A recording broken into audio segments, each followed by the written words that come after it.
Yes, इस regard में मैं डेफिनेटली कुछ हेल्प कर सकता हूँ, क्योंकि मेरा ये 4th प्रीलिम्स मैंने क्लियर किया था। ओके। तो चारों प्रीलिम्स में मेरा कंफर्टेबली क्लियर हुआ है।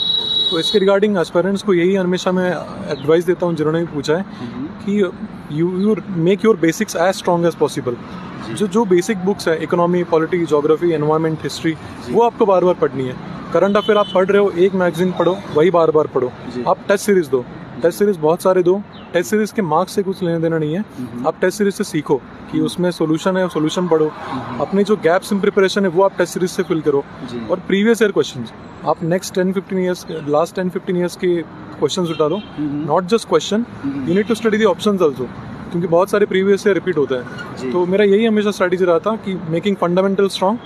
करंट अफेयर मैंने बहुत कम हमेशा एम्फेसिस दिया है, because I knew it was very dynamic and less yielding in terms of value of marks. और प्रीवियस ईयर था, टेस्ट सीरीज था, एंड रिवीजन ऑफ बेसिक्स। ये 3 से मेरा हमेशा हुआ है। एंड कॉन्सेप्ट हमेशा क्लियर होने चाहिए। तो वही अप्रोच रखो एंड कॉन्फिडेंटली दो।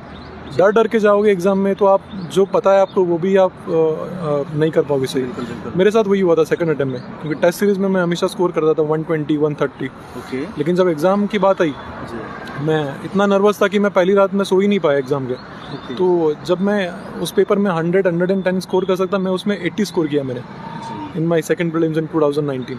तो उसके बाद मैंने ठान लिया कि I would never be nervous, I would trust my preparation and मुझे बिंदास अटेम्प्ट देना है। तो ये बिंदास एटीट्यूड ही मुझे हमेशा साथ दिया है। एंड इसकी वजह से आई थिंक मेरे 4 प्रीलिम्स निकले हैं।